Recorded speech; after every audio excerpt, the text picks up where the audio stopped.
औज़ुबिल्लाहिमिनश्शैतानिर्रजीम बिस्मिल्लाहिर्रहमानिर्रहीम अस्सलातु वस्सलामु अलैका या रसूलल्लाह सल्लल्लाहु अलैहि वसल्लम अस्सलामु अलैकुम रहमतुल्लाहि व बरकातुहू। आज का जो मुशाहिदा है वो दुरूद इब्राहिमी का है।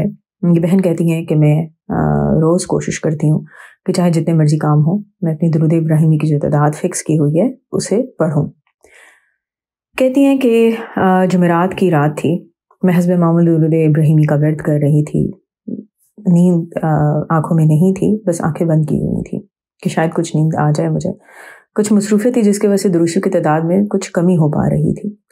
साथ ही साथ मैं अपने ज़हन में ये बात सोच रही थी कि ऐसी क्या गलती हो गई है कि दुरूद पाक इतना पढ़ नहीं पा रही, और उदासी भी थी। कभी सोचती कि पता नहीं क्या गलती हो गई है मुझसे। हालांकि इससे पहले मेरी ये रूटीन हुआ करती थी कि अगर मैं घर के कामों में मसरूफ़ भी हूँ तो जब सारे घर वाले सो जाया करते थे तो मैं उठकर अपने दुरूद शरीफ की तादाद मुकम्मल किया करती थी, चाहे रात के 2-2:30 बज जाए। 3,500 से 4,000 मरतबा तो ज़रूर ही पढ़ लेती थी, लेकिन ये मसरूफ़ियत कुछ आज इतनी थी कि मैं ये तादाद मुकम्मल नहीं कर पा रही थी। इन्हीं सोचों में थी। साथ में ये वहम भी आ रहे थे कि पहले कितने रूहानी ख्वाब आते थे, अब वो भी नहीं आ रहे। यकीनन मेरे से वो गलती हो गई है। आपको पता है कि जब आप दुरूद शरीफ रेगुलर कुछ पढ़ने वाले हो, जब 1000 मरतबा रोज़ाना क्यों ना पढ़ें, चाहे चंद 100 मरतबा पढ़ें, लेकिन जब भी कभी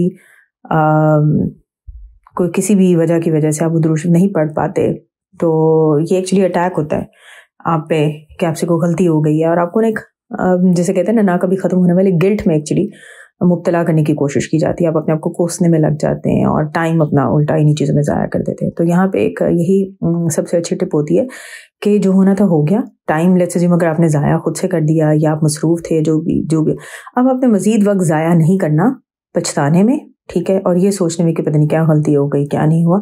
जो वक्त आपके हाथ में उसको इस्तेमाल करें और दुरूद शरीफ पढ़ें।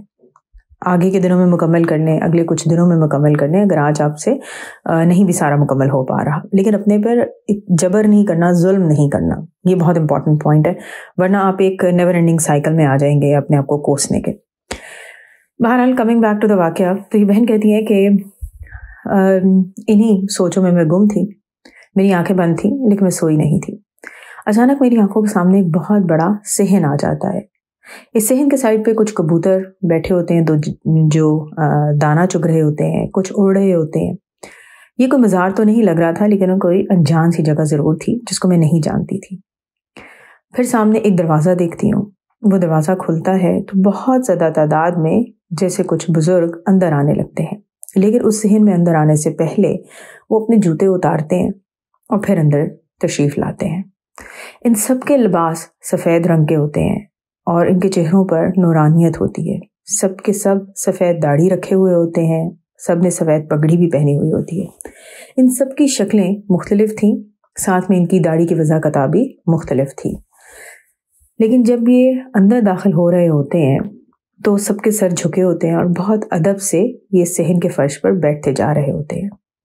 जब मेरी निगाह फ़र्श पर पड़ती है तो वो इतना साफ, शफाफ और चमकदार होता है कि मैं उसको बयान नहीं कर सकती। मैं देखती हूँ कि सामने एक खाली कुर्सी है जिसके सामने सब बुजुर्ग सर झुकाए अदब से बैठते जा रहे हैं। मैं बंद आंखों से ये मंजर देख रही थी। जब मैंने आंखें खोली तो ये मंजर कायम था। ये बहन कहती हैं कि कुछ देर के बाद मेरी आंखों से ये तमाम मंजर ओझल हो गया। ये कहती हैं कि मेरा मामूल है कि मैं जुमेरात की रात और जुमे की रात दुरूद शरीफ पढ़ती रहती हूँ, और जुमे की नमाज से फारिग होकर हम सब घर वाले मिलकर दुरूद शरीफ पढ़ते हैं और उसके बाद दुआ भी करते हैं। अक्सर मेरे घर वाले मुझे कहते हैं दुआ करने के लिए। इस महफिल में हम घर के तमाम बच्चों को भी ज़रूर शामिल करते हैं। सुभान अल्लाह, ये बहुत ही ज़बरदस्त बात है कि बच्चों को अगर बचपन से ही दुरूद शरीफ पढ़ने की आदत हो जाए तो उनकी ज़िंदगियाँ संवर जाती हैं। बल्कि ये कहना दुरुस्त होगा कि कितनी ही नस्लों की ज़िंदगियाँ संवर जाती हैं, क्योंकि दुरूद शरीफ नस्ल दर नस्ल चलता रहता है, इसकी बरक़ात और रहमतें रहती हैं। तो ये कहती हैं कि फिर जब असर की नमाज़ होती है तो असर की नमाज़ पढ़ने के बाद मैं जाए नमाज से नहीं उठती और मगरिब तक वहीं बैठी रहती हूँ और दुरूद शरीफ पढ़ती रहती हूँ। कहती हैं कि एक दिन मैं इसी तरह दुरूद शरीफ पढ़ रही थी और सजदे की हालत में थी कि मेरे नसीब जाग उठे। क्या देखती हूँ कि हमारे घर का जो लाउंज है उसका दरवाज़ा खुलता है और हुजूर सल्लल्लाहु अलैहि वसल्लम दायां कदम मुबारक अंदर रखते हैं। वो मंजर, वो शान करीमी, वो जलवे बयान से बाहर है। सुभान अल्लाह के सजदे में खुली आंखों से मुझे ये देखना नसीब हुआ। بہت ہی خوبصورت ایکسپیرینس ہے ان بہن کا. اب آپ دیکھیں اس سے ایک بڑی اچھی بات سیکھنے کو ملتی ہے کہ یہ بہن سوچ رہی تھی کہ میرے سے وہ غلطی ہو گئی ہے، پتہ نہیں کیا بات ہو گئی ہے جو میں درود شریف کی تعداد زیادہ نہیں پڑھ پا رہی، مجھے روحانی خواب نہیں آ رہے، اور انہی سوچوں میں بندہ پھنس بھی سکتا ہے. تو دیکھیں اللہ تعالیٰ نے ان کو کتنا خوبصورت خواب دکھایا. آپ کو ایک اور بات یہ بھی کہوں گی کہ بہت دفعہ ایسے ہوتا ہے کہ ہمیں روحانی خواب آنا بند ہو جاتے ہیں، تو آپ نے تب پریشان نہیں ہونا، بلکہ آپ نے یہ کرنا ہے کہ اپنی زندگی پر نظر دوڑانی ہے اور ان نعمتوں کو دیکھنا ہے، ان نعمتوں کو سوچنا ہے اور اللہ تعالیٰ کا شکر ادا کرنا ہے ان تمام نعمتوں کے لیے جو اللہ تعالیٰ نے ہمیں بن مانگے عطا کی ہیں، جن میں صحت ایک بہت بڑی عظیم نعمت ہے.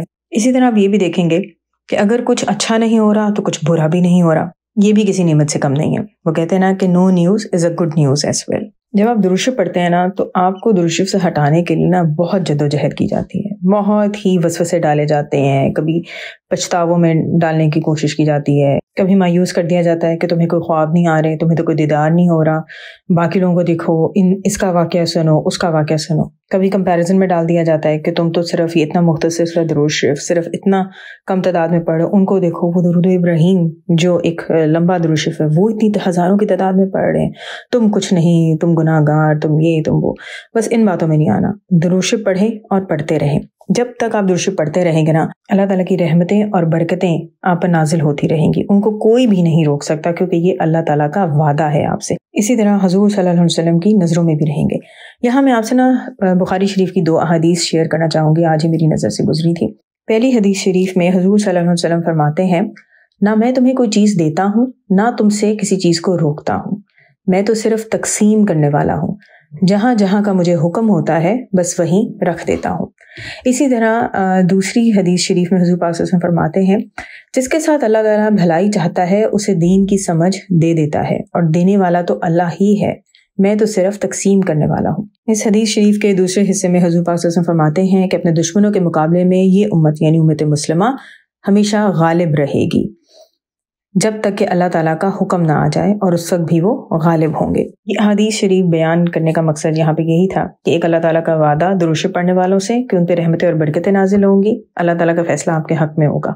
اسی طرح حضور پاک صلی اللہ علیہ وسلم کی نظروں میں بھی آپ ہوں گے، اور حضور پاک صلی اللہ علیہ وسلم کو اللہ تعالیٰ نے تقسیم کرنے والا بنایا ہے. درود شریف پڑھیں، بہت ڈھیر سارا درود شریف پڑھیں، اپنے قریبی عزیزوں کو، خاص طور پر اپنی اولاد کو، اپنے چھوٹے بہن بھائیوں کو درود شریف پڑھنے کی ترغیب دیں. یہ ایک بہترین صدقہ جاریہ ہوگا جو کہ نسلوں میں جاری ہوگا. دعا ضرور مانگا کریں اپنے لیے، اپنے عزیزوں کے لیے، امت مسلمہ کے لیے. اکثر لوگ یہ کہتے ہیں کہ ہمارے پاس تو کوئی مال دولت ہے نہیں کہ ہم دوسرے لوگوں کی مدد کر سکیں. تو عرض یہ ہے کہ آپ کے پاس چاہے 1 روپیہ تک نہ ہو، لیکن اگر آپ کے پاس جذبہ ہے اور خلوص نیت سے دعا مانگنے کا حوصلہ ہے تو اس سے بہترین اور کوئی تحفہ نہیں جو آپ پوری امت مسلمہ کو دے سکتے ہیں. دعا ہے کہ اللہ تعالیٰ ہم سب کو بہت سارا درود شریف پڑھنے کی توفیق عطا کریں، اور دنیا اور آخرت دونوں جہاں میں ہمیں حضور صلی اللہ علیہ وسلم کی محبت، قرب، اور ہر پل ہر لمحے میں حضور صلی اللہ علیہ وسلم کا دیدار نصیب کریں. آمین ثم آمین. الصلاۃ والسلام علیکہ یا رسول اللہ صلی اللہ علیہ وآلہ وسلم. السلام علیکم ورحمۃ اللہ وبرکاتہ.